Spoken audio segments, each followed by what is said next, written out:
ఒక వింత విషయం ఏంటంటే రాహుల్ గాంధీని సుప్రీంకోర్టు అసలు నువ్వు భారతీయుడివేనా, అసలు నీకు దేశభక్తి ఉందా అని స్పష్టంగా అడిగివేయటం. మరి అలాంటి విషయాలు కనుక ఎందుకు ఆ విషయం జరిగింది, అది ప్రశ్నించే విధానం, పార్లమెంట్ సాక్షిగా మాట్లాడే మాటలు, ఇది దేశాన్ని గుట్టు రట్టులు అన్నీ కూడా బయట వాళ్ళకి పబ్లిక్గా చెప్పేయాలి అని చెప్పి వేస్తే ఈ యొక్క ప్రయత్నాలను సుప్రీంకోర్టు కూడా ఎండగట్టింది. మరి అలాగా చేస్తున్న సమయంలో మరి కాంగ్రెస్ పార్టీలు కూడా చేత్కరించుకుంటున్నారు. కాంగ్రెస్ పార్టీ చేత్కరించుకుందంటే మరి అతని విలువ ఏంటి? తన సొంత కుటుంబం వాళ్ళే కొంతమంది తినే అభిప్రాయాలతో విభేదిస్తున్నాడు.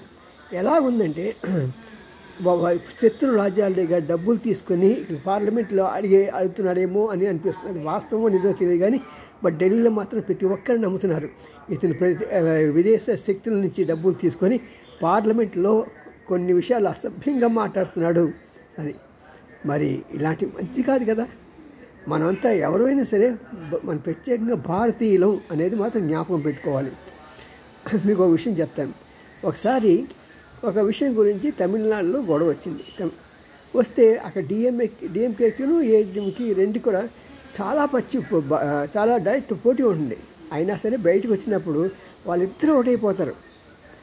అతను అడిగాట, మిస్టర్ మీరిద్దరూ డైరెక్ట్ శత్రువులు కదా, మీరిద్దరు కలిసి ఎలాగొచ్చారంటే, సార్ తమిళనాడులో రాజకీయాలు జరిపేటప్పుడు ఎలక్షన్స్ అప్పుడు మీ ఇద్దరు శత్రువులు, కానీ ప్రగతి విషయంలో మాత్రం మీ ఇద్దరం ఒకటే, ఒకరు అండగా నిలబడతామన్నాడు.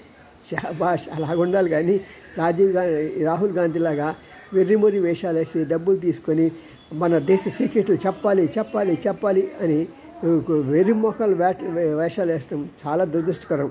మరి ఇప్పుడైనా అతను మానుకొని చక్కగా ప్రవర్తిస్తే బాగుండు. అతనికి మంచి బుద్ధి ఇవ్వాలని అందరం కోరుకుందాం. సరేనా? ఇలాంటి డైరెక్ట్ ఇవి కావాలంటే లైక్ చేయండి, షేర్ చేయండి. మీ గుడిగంటి TV9, మీ ఎన్ రామ్జీ, సీనియర్ జర్నలిస్ట్.